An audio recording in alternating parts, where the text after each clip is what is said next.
Mister Ranjan, मैं आखिरी बार पूछ रही हूँ, शाम को तुम घर आ रहे हो या नहीं? ओ डार्लिंग, पहले अपने पैरों पर तो खड़ा हो जाने दो। मिस्टर रणविजय, अगर शाम को तुम घर नहीं आए और मेरे डैड ने मेरी शादी किसी और से तय कर दी ना, तो तुम सोचना मैं तुम्हारी वो हालत करूंगी कि तुम पैर पे खड़े होने लायक तो दूर, जॉगिंग करने लायक भी नहीं रहोगे। ओ प्रीति सुनो, मजाक कर रहा था बाबू। अरे भाई कितने बजे आना है अंकल से मिलने? तुम और घर आ रहे हो। Of course. और तुम्हारी जॉब? मुझे नौकरी मिल गई। क्या? हाँ। सच? हाँ। कहाँ? और तुमने मुझे बताया क्यों नहीं? अरे डार्लिंग, इसीलिए तो मैं तुम्हें पार्क की जगह यहाँ लेकर के आया हूँ। यहाँ क्यों? अपना नया ऑफिस दिखाने के लिए। कहाँ है तुम्हारा ऑफिस? दिखाओ ना। हो रहा। ओह माय गॉड, लाश।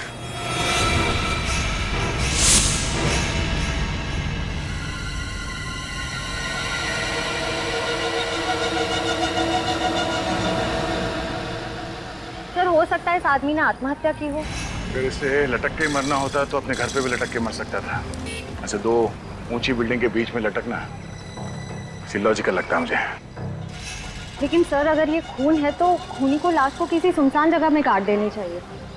क्यों इस तरह शहर के बीचों बीच लाश की नुमाइश क्यों करता? श्रेया, लाश छुपाना खूनी का मकसद नहीं होता। अलग अलग खूनियों के दिमाग में अलग अलग किस्म के फिक्र होते हैं। संभाल के।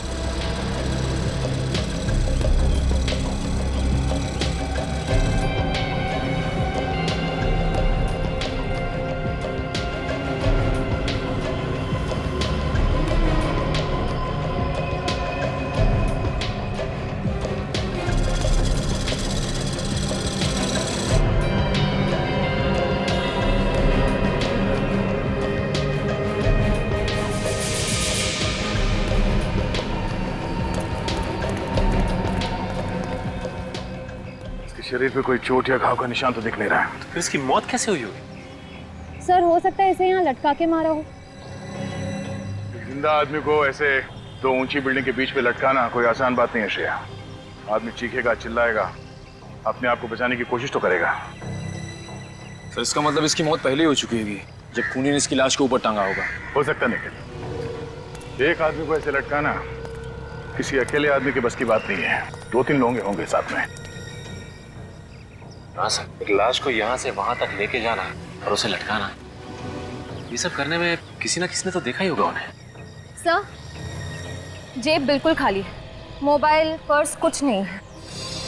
इस आदमी ने महंगी घड़ी पहनी हुई है, मतलब ये खून लूटने के इरादे से नहीं हुआ है। श्रेया, निखिल, इस बिल्डिंग के टेरेस पे जाके देखो। खूनी ने कोई ना कोई सुराग तो जरूर छोड़ा होगा इस बिल्डिंग के छत पे।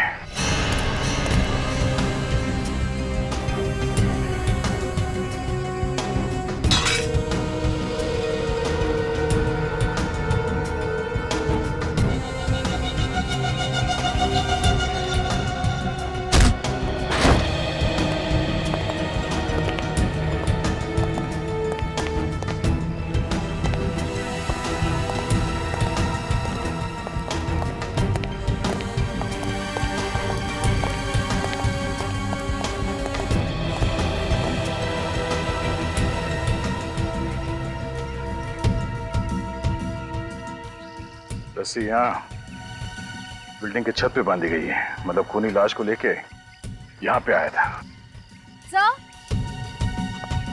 सर, सामने की टेरेस से ये लोहे का एंकर मिला। एंकर? ओ, मतलब खूनी ने इस एंकर को रोप गन से उस बिल्डिंग के छत पे फेंका और उसके बाद इस पुली की मदद से लाश को रस्सी से बांधकर बीच में लटका दिया। बहुत बड़ी प्लानिंग की है इस खूनी ने, हाँ? उस लाश को लटकाने के लिए। ये सब करके साबित क्या करना चाहता था वो? सर, ये शंभू है, इस बिल्डिंग के सिक्योरिटी गार्ड। शंभू, ये जो लाश थी नीचे, तुम पहचानते हो उसे? हाँ साहब, पहचानता हूँ। वो सुधांशु जी, इसी बिल्डिंग के 7वें माले पर ऑफिस है उनका। खूनी भी इसी बिल्डिंग में था और तुम भी यहीं पर थे। तो तुम्हारे रहते सब कैसे हो? पता नहीं साहब, पर कल रात को 8 बजे तक तो मैंने सुधांशु जी को ऑफिस में ही काम करते हुए देखा था। 8 बजे के बाद कौन कौन आया था इस बिल्डिंग में? 7:30 बजे के बाद इस बिल्डिंग में कोई नहीं आया साहब। सर इसका मतलब ये खूनी 7:30 बजे से पहले ही बिल्डिंग के अंदर घुस गया था और जैसे ही मौका मिला सुधांशु को मार दिया इसने। रात 8 बजे और कौन कौन था इस बिल्डिंग में सुधांशु के अलावा? सुधांशु जी अकेले ही थे शायद। शायद मतलब ठीक से याद नहीं है। वो ऐसा है ना मैडम, हमारी ड्यूटी तो बिल्डिंग के गेट पर रहती है और इस बिल्डिंग में बहुत सारे ऑफिस हैं, तो अब सब जगह तो ध्यान नहीं रखा जा सकता ना। छत तो एक ही है ना, तो तुम्हारे रहते वो खूनी इस बिल्डिंग की छत पे आया कैसे? सोसाइटी वालों ने सभी ऑफिस वालों को एक एक चाबी दे रखी है, तो उसी ऑफिस की चाबी से छत का दरवाजा खोला गया होगा साहब। कल रात 8 बजे के बाद तुमने किसी के चीखने चिल्लाने की आवाज सुनी थी इस बिल्डिंग में? नहीं साहब, कोई आवाज़ नहीं सुनी। जब देर रात तक सुधांशु ऑफिस से नीचे नहीं आया तो तुमने ऊपर जाके चेक नहीं किया? साहब सुधांशु साहब रोज देर रात तक ऑफिस में काम किया करते थे, तो हमने सोचा कि आज भी वो नाइट ड्यूटी कर रहे होंगे। निकल। लगता है ये खूनी सुधांशु के कोई आसपास वाला ही है, क्योंकि अच्छी तरह से जानता था कि सुधांशु को कब और कहां मारना है।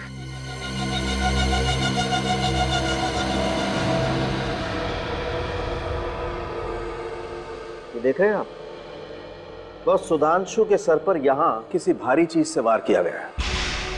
यार साळुंखे, ये कोई चोट है ही नहीं, सूजन है सूजन। तुम्हारे कहने का मतलब है कि इतनी सी सूजन की वजह से सुधांशु की मौत हो गई? नहीं, इस चोट की वजह से शायद सुधांशु बेहोश हुआ है। अगर इस चोट की वजह से ये बेहोश हुआ है तो फिर मौत कैसे हुई इसकी? बॉडी पे तो नहीं दूसरे जख्म के निशान दिख नहीं रहे। जहर से। देखा कितनी ब्रिलियंट है तारिका जी, मुश्किल से मुश्किल सवाल का जवाब इनके पास रेडी रहता है। ये कौन सा जहर है? एथेन सैंडाइल ट्राइऑक्साइड। इथेन सैंडाइल ट्राइऑक्साइड। यार साळुंखे, ये नाम मैंने कहीं सुना हुआ लगता है। इथेन सैंडाइल ट्राइऑक्साइड, यार ये तो वही जहर है ना, स्लो पॉइजन, जो अविनाश कुमार के केस में इस्तेमाल हुआ था। देखा, इसे कहते हैं याददाश्त। कमाल है प्रतिमा, तुम्हारी याददाश्त अभी भी चीते की तरह से फुर्तीली है। ये वही स्लो पॉइजन है, वही जिसकी वजह से इंसान की मौत होने में कम से कम 4-5 घंटे लगते हैं। मतलब सर, पहले खूनी ने सुधांशु को जहर दिया, उसके बाद इसे छत पे ले गया और किसी भारी चीज से इसे मार के बेहोश किया और उसके बाद इसे रस्सी पे लटका दिया। पर सर, खूनी इतना झमेला करेगा क्यों?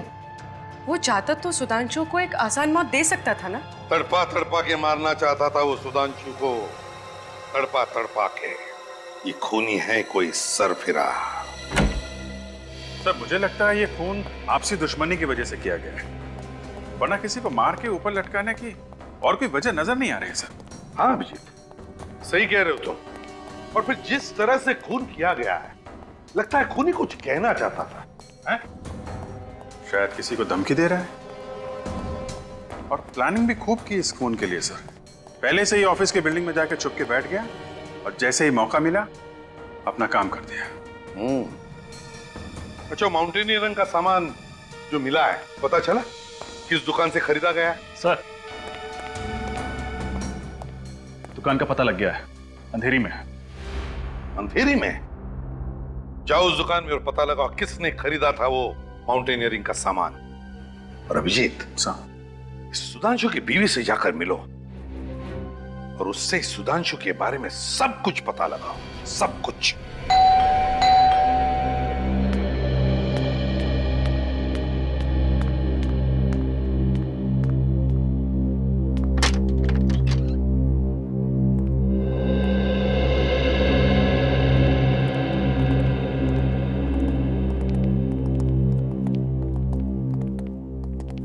माफ कीजिएगा, हम आपकी हालत समझते हैं, लेकिन सुधांशु के खूनी तक पहुंचने के लिए हमें आपसे कुछ सवाल पूछने पड़ेंगे। जी पूछिए दीदी। आप जी, ये मेरी बहन निशा है। अच्छा, सुधांशु के बारे में आप हमें कुछ बता सकती हैं? I mean, कोई खास बात? जी खास, हाँ, उन्हें ऊंचाई से बहुत डर लगता था। ऊंचाई से डर लगता था? फिर तो शायद ये बात खूनी भी जानता होगा। अच्छा, पिछले कुछ दिनों में सुधांशु किसी बात को लेकर परेशान थे? हाँ, वो पैसों को लेकर बहुत परेशान थे। पैसों को लेकर? क्यों? पता नहीं सर, लेकिन हर महीने के पहले शुक्रवार को वो बैंक से बहुत सारे पैसे निकाल लेते थे और वो पैसा पता नहीं कहाँ जाता था। हर महीने के पहले शुक्रवार को? जी सर। कितना कितना पैसा लाते थे? 1,40,410 रुपए। हाँ? क्या? 1,40,410 रुपए हर महीने? जी सर। सर ये चक्कर क्या है? कहीं सुधांशु जी को हर महीने में ईएमआई की कोई किस्त तो नहीं चुकानी पड़ती थी? नहीं, बिल्कुल नहीं। तो वो हर महीने इतने पैसों का करते क्या थे? पता नहीं। आपने कभी पूछा नहीं उनसे? मैंने कई बार उनसे पूछने की कोशिश की, लेकिन हर बार वो टाल देते थे। जीजू को पैसों की इतनी ज्यादा जरूरत पड़ती थी कि एक बार तो उन्होंने मुझसे भी पूछा था कि मैं उन्हें कितने रुपए उधार दे सकती हूँ। अच्छा, आखिर सुधांशु को पैसों की इतनी क्या जरूरत पड़ गई थी? हर महीने 1,40,410 रुपए।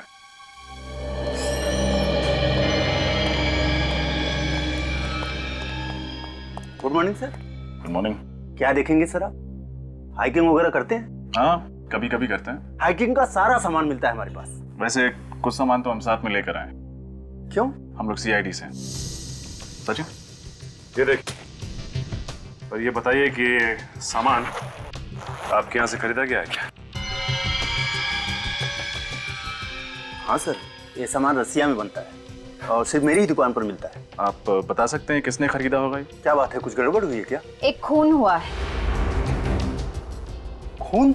जी हाँ, इसी चीज से खून हुआ है। सर ये तो पहाड़ पर चढ़ने का सामान है, कोई चाकू बंदूक तो है नहीं। वो तो है, लेकिन क्या है कि आजकल खूनी खून करने के नए नए तरीके ढूंढते रहते हैं। आप रजिस्टर वगैरह चेक कीजिए, कंप्यूटर देखिए, बताइए किसको बेचा होगा।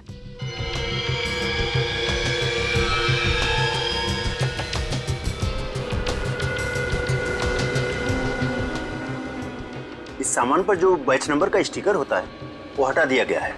अब ये बताना मुश्किल है कि इसे किसने खरीदा था। कोई मुश्किल नहीं होगा। हमें ये मत बताओ कि पूरा शहर ऐसा सामान खरीदता रहता है। महीने भर में एक आध आदमी खरीदता होगा। ये कब खरीदा गया सर, ये तो पता चलना चाहिए। पिछले 1 साल में किस किसने खरीदा, देखो। Okay sir.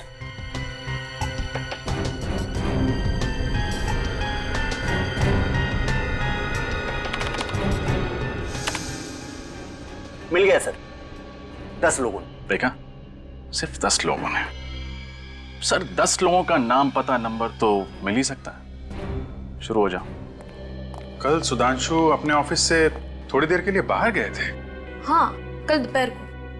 और सर जब कल निकले ऑफिस से तो उनके पास एक बैग था, पर जब वापस आए तो वो बैग उनके पास नहीं था। सर जरूर उसके बैग में वही पैसे होंगे। हो सकता है। अच्छा, ये कितने बजे गए? दोपहर के 1:30 बजे। 1:30 बजे। और कितने बजे वापस आए थे? जल्दी आ गए थे, 1:45 के आसपास। 1:45 बजे? मतलब 15 मिनट के अंदर वापस भी आ गए? मतलब सर ये सुधांशु कहीं आसपास ही गया होगा। हाँ सर, पैदल ही गए थे, ज्यादा दूर नहीं गए होंगे। पैदल गए थे? अच्छा, तो जब ये वापस आए थे तो कैसे दिख रहे थे? I mean, उनका बर्ताव कैसा था? उनका बर्ताव तो वैसा ही था, पर उनके कपड़े। कपड़े? क्या हुआ था कपड़ों में? उनके कपड़ों पर सीमेंट लगा हुआ था। सीमेंट लगा हुआ था? जी हाँ, सीमेंट। और उनके कोट पर पेंट के निशान भी थे। पेंट के निशान? हाँ, हल्का सा पीला रंग का था। अच्छा, thank you very much. Cement और पेंट के निशान, इसका मतलब सुधांशु किसी ऐसी जगह गया था जहाँ पे कंस्ट्रक्शन का काम चल रहा है और पेंटिंग का। चलो जरा ऑफिस के आसपास चेक करते हैं। मिस्टर राजीव, 15 तारीख को आपने M&N माउंटेनियरिंग से कुछ सामान खरीदा था क्या? हाँ, तो वो सामान मैं देख सकता हूँ? पर किस लिए? मैं CID से।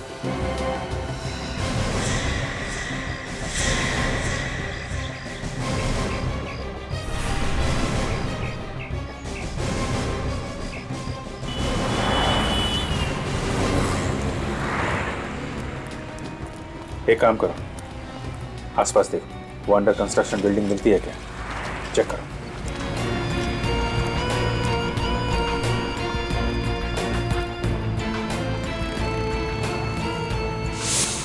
हाँ फ्रेडी, बैठ तो नहीं गया? अरे नहीं सर, यहाँ कहाँ बैठने की जगह है, बस वो अंडर कंस्ट्रक्शन बिल्डिंग मिल जाए वहीं पे बैठूंगा। हाँ, तुम्हारा क्या हाल है? अच्छा, हाँ रुको, आता हूँ। अच्छा, तो ये है अंडर कंस्ट्रक्शन बिल्डिंग। यहाँ पे पैसों का बैग लेके आया था सुधांशु। लगता तो ऐसा ही है सर। जरा देखें कैसा पान बनाता है ये। ड्यूटी पे पान? पूछ मत भाई, बड़े टेढ़े आदमी है, न जाने कब क्या कर बैठेंगे। क्या है? क्या फुसफुसा रहे हो? हाँ? कुछ नहीं सर। तुमने कुछ बोला क्या? अरे सर, मैं क्यों कुछ बोलूं? मैंने कुछ नहीं बोला। मेरे कान बज रहे हैं। हाँ? चलो। अरे सुनो, इसे पहचानते हो? ये कौन है साहब? ये कल दोपहर को यहाँ पे आया था, 1-1:30 बजे के बीच में। हाँ, अब कुछ कुछ याद आ रहा है साहब। याद आ रहा है? इसके हाथ में एक बैग था। बैग?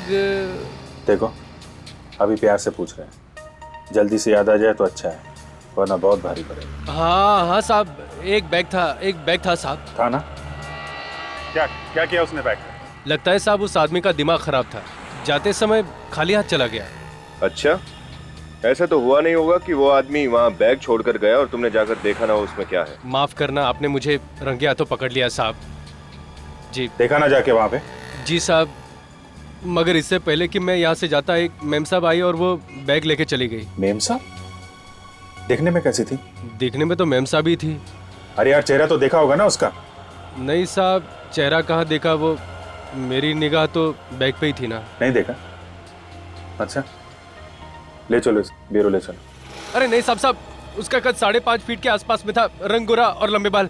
बाकी शक्ल के बारे में मत पूछो साहब, शक्ल मैंने ठीक से देखी नहीं। सच कह रहा हूँ साहब, सच कह रहा हूँ।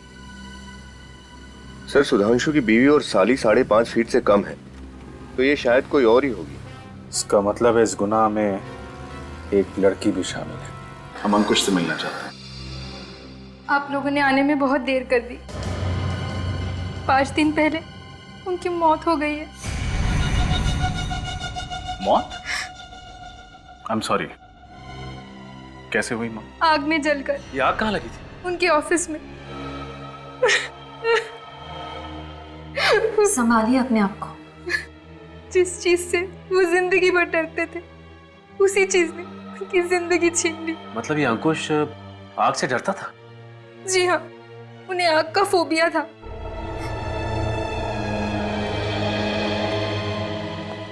मुझे लगता है खूनी कोई जान पहचान वाला है, जो अंकुश और सुधांशु के फोबियास के बारे में जानता था और उनको तड़पा तड़पा के मारना चाहता था। अच्छा, ये बताइए कि अंकुश ने 23 तारीख को कुछ माउंटेनियरिंग का सामान खरीदा था क्या? जी हाँ, खरीदा था। हम देख सकते हैं? पर उन्होंने कहाँ रखा है मुझे पता नहीं। माफ कीजिएगा, तब तो आपके घर की तलाशी लेनी पड़ेगी। श्योर। श्योर? यस। अरे सुधांशु, ये फोटो में सुधांशु है ना? जी हाँ, ये सुधांशु है, अंकुश के बिजनेस पार्टनर। Business partner? जी हाँ, लेकिन 1 साल पहले इनकी पार्टनरशिप टूट गई। पार्टनरशिप टूट गई? लेकिन क्यों? कुछ आपसी मतभेद। सर पूरा घर देख लिया, माउंटेनियरिंग का सामान कहीं नहीं मिला। मिलेगा कहाँ से? जरूर वो जान पहचान वाला चुरा के ले गया होगा सुधांशु को मारने के लिए। नम्रता जी, इस फोटो में अंकुश और सुधांशु के अलावा ये दोनों कौन है? वो रितेश है, अंकुश का बहुत अच्छा दोस्त। ये वाला? जी। और ये वाला? इन्हें मैं नहीं जानती। कोई बात नहीं, सीआईडी इनका पता लगा लेगी। वैसे ये फोटो है कहाँ की? वेव रिजॉर्ट की। आज से 2 साल पहले 14 अप्रैल 2010 को वहाँ कंपनी की पार्टी थी।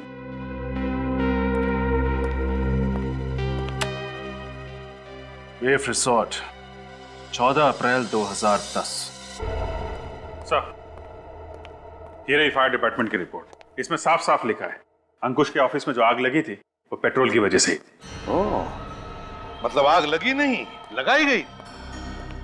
पेट्रोल छिड़क के ऑफिस को राख कर दिया। मतलब अभिजीत, खूनी ने अंकुश को वही मौत दी जिससे वो सबसे ज्यादा डरता था, आग से। सर इसका मतलब खूनी कोई ऐसा आदमी है जिसकी दुश्मनी दोनों के साथ थी, अंकुश और सुधांशु के साथ। सर शायद कोई बिजनेस राइवल हो। सुधांशु और अंकुश पार्टनर्स थे ना? विवेक, सुधांशु और अंकुश इन दोनों की पार्टनरशिप तो 1 साल पहले टूट चुकी थी। चौथे आदमी के बारे में कुछ पता चला क्या? सर दया लगा हुआ है। और रितेश के बारे में? सर उसके घर पर ताला है और फोन भी बंद है। सर ये है अंकुश का बैंक स्टेटमेंट। ठीक सुधांशु की तरह अंकुश भी हर महीने के पहले शुक्रवार को अपने अकाउंट से 1,40,410 रुपए निकालता था सर। हाँ? सुधांशु की तरह अंकुश भी? हाँ सर। मतलब अभिजीत, कोई तो इन दोनों को ब्लैकमेल कर रहा था। हाँ सर, कोई कॉमन एनिमी, एक ऐसा दुश्मन जो अंकुश और सुधांशु दोनों से बहुत ज्यादा नफरत करता था। और जब ब्लैकमेल के पैसे देने बंद कर दिए इन दोनों ने, तो इन्हें रास्ते से हटा दिया। मगर अभिजीत, एक बात खटक रही है, वो रकम, ये ऑड अमाउंट। अभिजीत, अगर वो ब्लैकमेलर चाहता तो उनसे 1 लाख, 1.5 लाख या 2 लाख लेता। यही अमाउंट क्यों, ये ऑड अमाउंट 1,40,410, यही रकम क्यों? ओह, तो ये बात है। क्या बात है सर? सर लगता है इस रकम का राज समझ में आ गया है। ये देखिए, 14,410। तो इस खेल का राज समझ में आ गया अभिजीत। मतलब सर ये एक तारीख है, 14 अप्रैल 2010। करेक्ट विवेक, ये तारीख हमें अंकुश की बीवी नम्रता ने बताई थी। इसी तारीख पर ये फोटो खींची गई थी, उस रिसोर्ट में एक पार्टी में। मतलब अभिजीत, इस सुधांशु और अंकुश की मौत का राज 2 साल पुरानी पार्टी में दफन है। 14/4/2010। अरे साहब, हमारे रिसोर्ट में हर हफ्ते 1-2 पार्टियां होती रहती हैं। अब 2 साल पहले कौन सी पार्टी हुई होगी, ये बता पाना मुश्किल है साहब। आपकी मुश्किल का इलाज है हमारे पास। इस फोटो को ध्यान से देखिए। ये फोटोज 14 अप्रैल 2010 की है। ओ, ये पार्टी? मैंने कहा था ना, आपकी मुश्किल का इलाज है हमारे पास। आप इस पार्टी के बारे में बात कर रहे हैं? क्यों, कोई खास बात हुई थी क्या इस पार्टी में? जी। क्या हुआ? हमारी रिसोर्ट में पहली बार पुलिस आई थी इस पार्टी की वजह से। दारू पी के झगड़ा शुरू कर दिया था क्या? नहीं सर, पार्टी तो शांति से खत्म हो गई थी, लेकिन गड़बड़ अगले दिन सुबह हुई सर। ऐसा क्या हुआ? सर इस फोटो में जो ये वाले साहब है ना, ये हमारे रिसोर्ट से गायब हो गए थे। पता ही नहीं चला कहाँ चले गए। फिर मिले नहीं थे क्या? नहीं सर, पुलिस ने काफी ढूंढने की कोशिश की पर कुछ पता ही नहीं चला। ये नाम क्या है इस आदमी का? इनका नाम कुछ वी से था सर। वरुण नहीं, विजय, हाँ विभोर नाम था सर। विभोर नाम था उसका? नहीं, ऐसा तो नहीं कि इन दोनों मौतों का संबंध विभोर के गायब होने से हो। सर मुझे लगता है इन तीनों दोस्तों ने कुछ गड़बड़ की है, और विभोर के गायब होने में भी इन तीनों का हाथ है। विभोर गायब हुआ शायद इसलिए इनके खून हो रहे। 2 साल हो गया विभोर को गायब हुए, आज तक मिला नहीं। आखिर गया तो गया कहाँ? कहीं ऊपर तो चला नहीं गया? रेडी, आत्मा जाती है ऊपर, लाश नहीं। जमीन पे लाश तो मिलनी चाहिए थी ना। इसके परिवार वालों से पूछते हैं, देखते हैं वो लोग क्या कहते हैं। अरे साहब, आप उस 2 साल पहले वाली पार्टी के बारे में पूछ रहे हैं ना? हाँ, लेकिन तुम कुछ जानते हो क्या उसके बारे में? हाँ साहब, उस विभोर नाम के आदमी ने उस दिन बहुत दारू पी रखी थी। बहुत बोले तो बहुत, हिसाब के बाहर। तो क्या वो पी के गिर गया था यहाँ? नहीं सर, उसके 3 दोस्त लेकर गए थे यहाँ से। तुम्हें कैसे मालूम? साहब मैं यहीं था, पार्किंग में। विभोर से तो ठीक से चला भी नहीं जा रहा था। इन्हें पहचानते हो? यही तो थे वो तीनों जो विभोर को लेकर गए थे यहाँ से, और फिर थोड़ी देर बाद वापस भी आए थे। वापस भी आ गए? हाँ सर, लेकिन सिर्फ वो तीनों ही वापस आए। और ये विभोर, ये वापस नहीं आए? विभोर नहीं आया था। विनीत, इसका फोन नंबर ले लो। बस अब पक्का हो गया, उन तीनों ने ही विभोर को मार के कहीं पे गाड़ दिया है। और ये सब करते हुए उन्हें किसी ने देख लिया है और एक एक करके सबको ब्लैकमेल कर रहा है और सबका खून कर रहा है। लगता है अगला नंबर इस रितेश का है। रितेश के घर जाके देखा था? हाँ सर, उसके घर पे ताला लगा हुआ था, लेकिन उसका मोबाइल यहीं पे ट्रेस हुआ है, इसी होटल में। एक्सक्यूज मी, क्या आप इस होटल के मैनेजर हैं? Yes sir. हम आप ही को ढूंढ रहे थे। इस फोटो को देखिए, ये आदमी आपके होटल में ठहरा हुआ है? नहीं सर। ध्यान से देखिए, रितेश नाम है इसका। सर रितेश नाम का कोई भी गेस्ट नहीं ठहरा हमारे होटल में। वैसे आप लोग हैं कौन? CID। सुनो जी सर। ये फोटो देख, इसको देखा होटल में? ये तो उस कॉन्फ्रेंस में था सर। कॉन्फ्रेंस में? कैसी कॉन्फ्रेंस?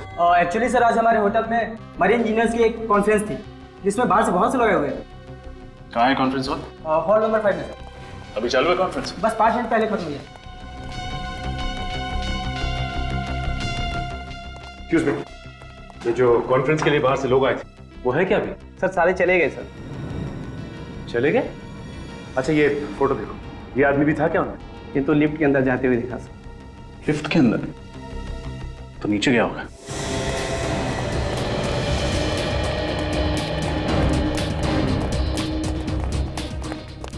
अरे भाई साहब, क्या हुआ? पीछे हटिए, क्या हुआ? सर लिफ्ट पर पड़ी हुई है, अंदर आदमी अटका हुआ है। अंदर आदमी अटका है? हाँ, और ये आदमी अंदर है। पीछे हटिए, सचिन।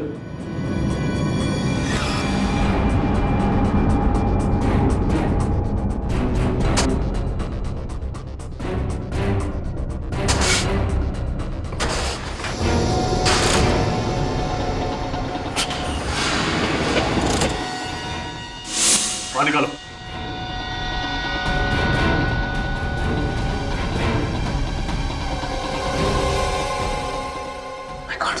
रितेश, रितेश, सांस तो चल रही है।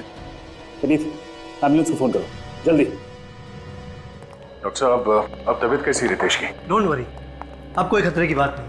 ये तो अच्छा हुआ कि आप लोग उसे सही वक्त पर हॉस्पिटल लेके आए, वरना उसका बचना बहुत ही मुश्किल हो सकता। लेकिन डॉक्टर साहब, एक बात समझ में नहीं आई, सिर्फ लिफ्ट में बंद होने की वजह से उसकी तबीयत इतनी बिगड़ गई? वो बात नहीं है, हमें उनके खून से जहर भी मिला है। जहर?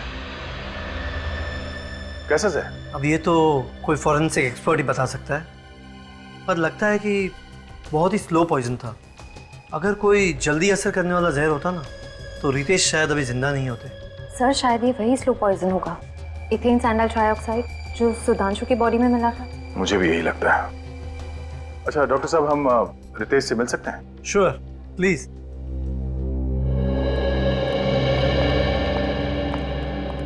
अरे सर,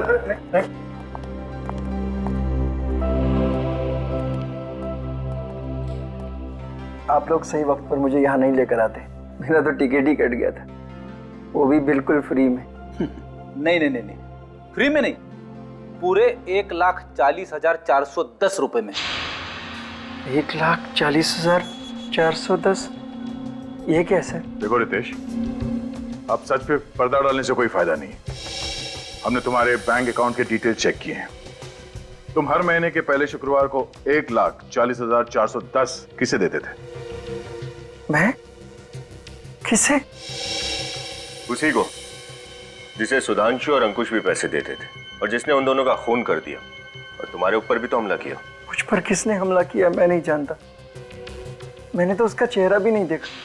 कमाल है, उस आदमी ने तुम्हें जहर दिया, तुम्हें लिफ्ट में बंद किया, और तुम कह रहे हो कि तुम उसका चेहरा देख नहीं पाए? हाँ? जहर का तो मुझे पता नहीं सर। मैं होटल से बाहर जा रहा था, अचानक पीछे से किसी ने मुझे धक्का दिया और मुझे लिफ्ट में बंद करके चला गया। ये सब इतना जल्दी हुआ, मुझे उसका चेहरा देखने का वक्त ही नहीं मिला। अच्छा, उसने तुम्हें लिफ्ट में ही क्यों बंद किया? तुम्हें लिफ्ट का कोई फोबिया है क्या? लिफ्ट ही नहीं सर, मुझे हर बंद कमरे से डर लगता है। मुझे क्लस्ट्रोफोबिया है। देखा सर आपने, खून ही सबको दर्द भरी मौत देना चाहता है। उसने सुधांशु को ऊपर लटका दिया क्योंकि इससे वर्टिगो था, और उसने अंकुश को जला के मारा क्योंकि इसे पायरोफोबिया था, और इसे लिफ्ट में बंद कर दिया क्योंकि इसे क्लस्ट्रोफोबिया है। मतलब ये आदमी को इनके जान पहचान का ही है, जिसे मालूम था कि किस चीज से डर है। रितेश, कोई नाम आता है तुम्हारे दिमाग में? नहीं सर। हमारे दिमाग में एक नाम आता है। किसका? विभोर। विभोर? आप लोग विभोर को कैसे जानते? हम तो उस पार्टी के बारे में भी जानते हैं जो 14 अप्रैल 2010 को हुई थी वेव रिसॉर्ट्स में। 14 अप्रैल 2010? ये रकम 1,40,410 वहीं से आया है ना? बताओ उस रात क्या हुआ था एग्जैक्टली जिसकी वजह से तुम लोगों को ब्लैकमेल किया जा रहा था, जिसकी वजह से खून हो रहे हैं? उस रात? हाँ हाँ बोलो, क्या राज है उस रात का? कहाँ है ये विभोर? उस रात विभोर ने बहुत शराब पी रखी थी, उसे सीधे चलने को भी नहीं हो रहा था। हम लोगों ने सोचा इसको थोड़ा घुमा लाते हैं, थोड़ा ठंडी हवा लगेगी तो शायद शराब का नशा कम हो जाएगा। यही सोचकर अंकुश ने गाड़ी निकाली और हम चारों गाड़ी में बैठकर रिसोर्ट से बाहर निकल गए। रिसोर्ट से थोड़ी दूर जाकर एक खाई थी, अंकुश ने गाड़ी वहीं पे रोक दी और हम चारों वहीं पे बैठ गए और बातें करने लगे। क्या बात करने लगे? इधर उधर की बात जो दोस्तों में होती, थोड़ा हंसी मजाक, एक दूसरे की टांग खींच रहे थे। और थोड़ी देर के बाद हम एक दूसरे के डर के बारे में बातें करने लगे। डर? कैसा डर? हाँ, डर। हर इंसान को किसी न किसी चीज से डर जरूर लगता है। जैसे मुझे क्लस्ट्रोफोबिया, सुधांशु को वर्टिगो और अंकुश आग से डरता था। विभोर को ऑल्टोफोबिया था। ऑल्टोफोबिया? ऊंचाई से डर लगता था उसे? जी हाँ, ऊंचाई का डर, क्योंकि वहां पर खाई थी। हमने विभोर को बहुत उकसाया कि अगर तुझ में हिम्मत है तो तू 2 मिनट उस खाई के पास खड़ा रहे और नीचे देख। ये जानते हुए भी कि उसने शराब पी रखी थी और वो लड़खड़ा रहा था, तुम सबने ऐसा किया? यही तो सबसे बड़ी गलती की हमने। विभोर शराब के नशे में था, उसका बैलेंस बिगड़ गया और वो खाई में जा गिरा। फिर हम जैसे तैसे नीचे उतरे सर। हमने विभोर को ढूंढने की बहुत कोशिश की, लेकिन विभोर नहीं मिला। तब हमने ये फैसला किया कि ये राज किसी को नहीं बताएंगे। ये राज हम अपने सीने में दफन कर देंगे। शर्म आनी चाहिए तुम्हें, खुद को दोस्त कहते हो ना? सर, जो कुछ भी हुआ अनजाने में हुआ है। विभोर की मौत का बोझ हम अपने सीने में लेकर घूम रहे। फिर ये ब्लैकमेलिंग का सिलसिला कब से शुरू हुआ? 3 महीने पहले अचानक हम तीनों को एक चिट्ठी मिली जिसमें लिखा था 1,40,410 रुपया हर महीने अगर हमने उस तक नहीं पहुंचाया तो वो विभोर की मौत का राज दुनिया के सामने लाकर रख देगा। अच्छा, आप लोगों ने पता लगाने की कोशिश नहीं की कि ये पैसे किसके पास जा रहे हैं? की थी, लेकिन सर मुजरिम बहुत चालाक है। वो हर बार पैसे लेने की जगह बदलता था और आखिर में कहता था कि पीछे मुड़कर मत देखना। ये सब बताने के लिए वो फोन करता था? फोन नहीं सर, चिट्ठी लिखकर टाइम और जगह बताता। वो चिट्ठी कहाँ है? चिट्ठी तो मैंने जला दी सर। मुझे डर था कि ये चिट्ठी किसी के हाथ में लग जाए। अगर हमें पहले बता देते हैं तो शायद आज सुधांशु और अंकुश जिंदा होते हैं। अच्छा, अब तुम किसी लड़की को जानते हो जिसका कद 5.5 फुट है, गोरा रंग, लंबे बाल? 5.5 फुट, रंग गोरा? हाँ, जरा सोच के बताओ, क्योंकि पैसे का बैग उठाने के लिए वो लड़की ही आती थी।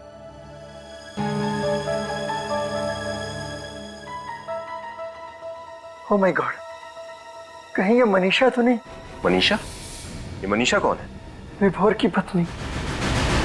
विभोर की पत्नी? कहीं वही तो नहीं कर रही है सब अपने पति की मौत का बदला लेने के लिए? हाँ? इस विभोर का एड्रेस बताओ।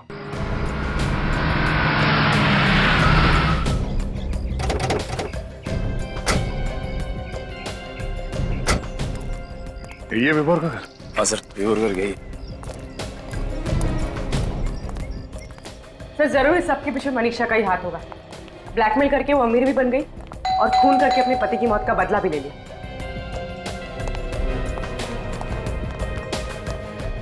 अरे सुनिए, आप लोग कौन है और यहाँ पे क्या कर रहे हैं? लोग सीआईडी से। सीआईडी? हाँ। क्या बात है सर, आप लोग इस घर में किसे ढूंढने हैं? मनीषा को, विभोर की पत्नी। सर ये घर तो पिछले 1-1.5 साल से बंद पड़ा हुआ है, यहाँ पर कोई नहीं आता जाता। सर सुनने में आया था कि विभुल मर चुका है, ये बात सच है क्या? हाँ, लगता कुछ ऐसे ही है। वैसे पिछले 1-1.5 साल में इस घर में कोई भी नहीं आया? नहीं सर। ठीक है, आप जा सकते हैं। थैंक्स।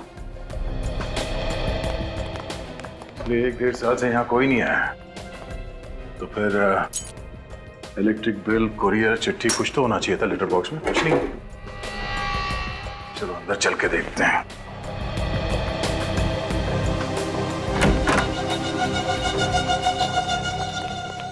निखिल, जरा देखो लाइट के स्विच कहाँ है।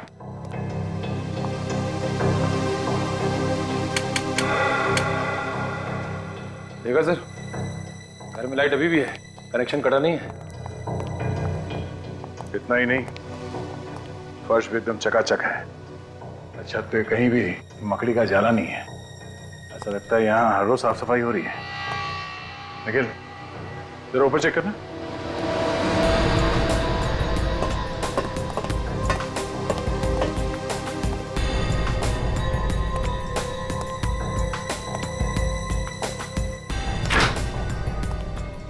सर ये देखो, फ्रिज में रखा हुआ सामान भी ताजा है।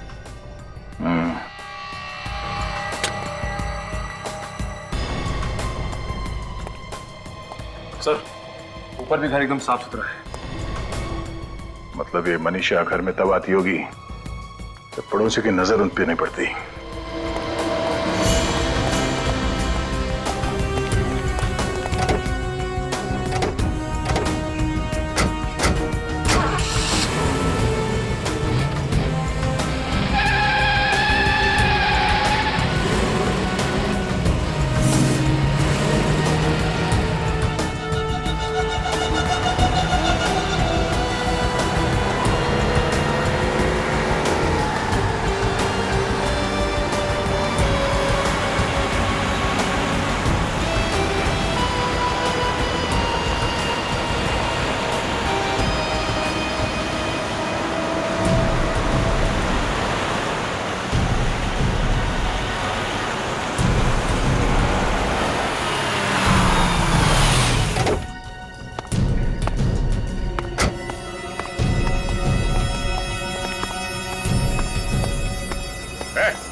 रुक जा, रुक। चुपचाप इस तरफ पलटो और इस कार हटाओ।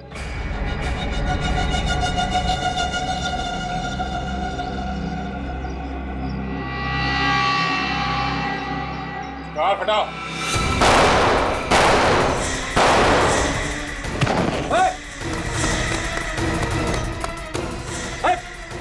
पकड़ो उसे।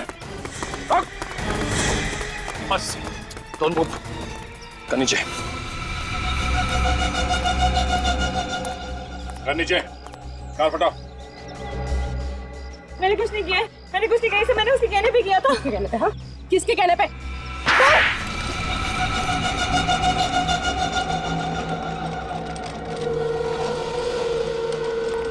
आइए आइए मिस्टर विभोर। स्वर्गलोक से नीचे धरती में आने में कोई दिक्कत तो नहीं हुई आपको? आप मेरा मजाक उड़ा रहे हैं? मजाक तो आपने किया अपने दोस्तों के साथ। अपनी झूठी मौत का नाटक करके पहले ब्लैकमेल किया और फिर उन सबको ऊपर पहुंचा दिया। नहीं, ये झूठ है। हाँ, मैंने उन्हें ब्लैकमेल जरूर किया था, लेकिन मैंने किसी का खून नहीं किया है। क्यों कर रहे थे तुम ब्लैकमेल? क्योंकि मुझे उन्हें सजा दिलानी थी। मेरे साथ जो अन्याय हुआ उसका बदला चाहता था मैं। क्या बात है, बड़ी अच्छी सजा है। उनसे लाखों रुपए ऐंठ के तुम्हें इंसाफ मिल गया। मेरी हालत देख रहे हैं ना आप, चल फिर भी नहीं सकता। नर्क से बदतर जिंदगी बना दी उन लोगों ने मेरी। इसके बदले में थोड़े पैसे मिल गए तो क्या गलत किया? इसी बदले की आग को मिटाने के लिए तुमने अंकुश को आग में जला दिया और सुधांशु को लटका दिया। हाँ? मैं उन्हें क्यों मारूंगा? उनकी मौत की वजह से तो मुझे पैसे मिलने बंद हो गए। और इस हालत में ऐसा कर भी कैसे सकते हैं? अच्छा, तो कौन है वो आप लोगों का चाहने वाला जो आप लोगों के लिए इन तीनों से बदला ले रहा है? हाँ? एक बात बताओ, उस 14 अप्रैल 2010 को एग्जैक्टली हुआ क्या था वहां पे? सोच समझ के बताना। उस रात मैंने कुछ ज्यादा ही शराब पी ली थी। ठीक से चल भी नहीं पा रहा था मैं। तभी सुधांशु, रितेश और अंकुश ने मुझे कार में बिठाया और मुझे खाई के पास ले गए। उन्हें अच्छी तरह मालूम था कि मुझे ऊंचाई से डर लगता है। मेरा यही डर दूर करने के लिए उन्होंने मुझे खाई के किनारे खड़ा कर दिया। और फिर शराब की वजह से तुम्हारा बैलेंस बिगड़ा और तुम खाई में गिर गए। नहीं, मेरा बैलेंस बिगड़ा नहीं था। किसी ने मुझे पीछे से धक्का मार दिया। धक्का? किसने धक्का दिया तुम्हें? पता नहीं। उस वक्त वहां उन तीनों के अलावा और कोई मौजूद नहीं था। इसका मतलब है उन तीनों में से कोई। सर मेरी तो कुछ समझ में नहीं आ रहा। अंकुश और सुधांशु मर चुके हैं, रितेश की जान जाते जाते रह गई है और विभोर तो इस हालत में है ही नहीं कि वो किसी की जान ले सके। तो सर कौन है वो पांचवा आदमी जिसे हम लोग देख नहीं पा रहे? हाँ सर, और रितेश पर तो खुद जानलेवा हमला हुआ है, तो वो क्यों झूठ बोलेगा? सर जरूर विभोर झूठ बोल रहा होगा। उसने अपने पैसे भी कमा लिए और अपना बदला भी पूरा कर लिया। हाँ, मगर विभोर झूठ क्यों बोलेगा विवेक? क्यों झूठ बोलेगा वो, जब उसे पता ही नहीं कि किसने उस पर जानलेवा हमला करने की कोशिश की? और फिर वो तीन लोगों से बदला लेगा ही क्यों? हैं? बताओ।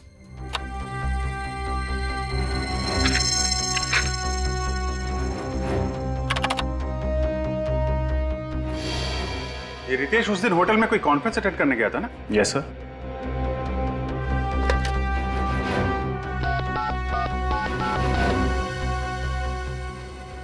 हेलो, मैं सीनियर इंस्पेक्टर अभिजीत बोल रहा हूँ सीआईडी से।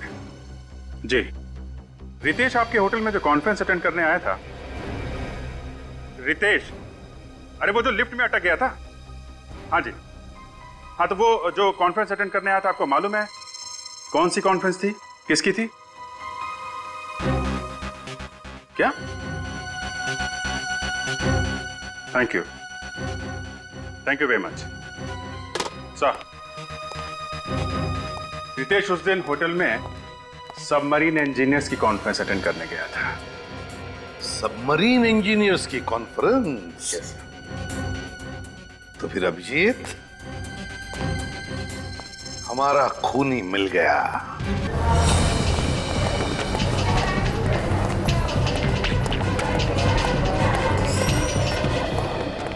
रितेश का?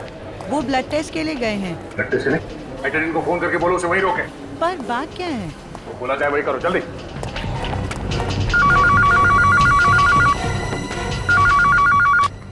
हेलो। हेलो। हाँ सुनीता, क्या हुआ? सर वो सीआईडी वाले आए हैं, बोल रहे हैं रितेश को कहीं जाने मत देना। रितेश तो मेरे सामने ही बैठा है, वो कहाँ जाएगा? क्या हुआ? कहाँ गया वो? सर वो बाहर की तरफ गया है। तुम ठीक हो? बेटी, डॉक्टर बुलाओ जल्दी। बेटी निकल, इस तरफ देखो।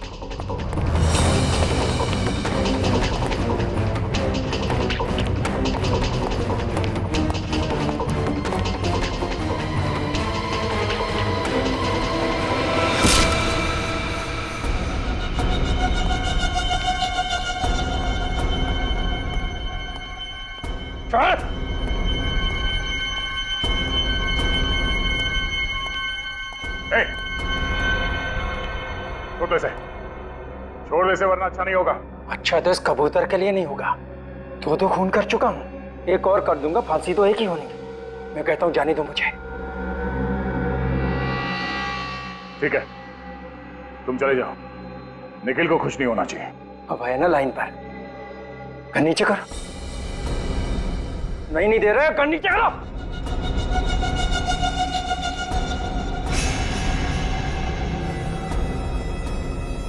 नहीं दे रहा, कर नीचे कर।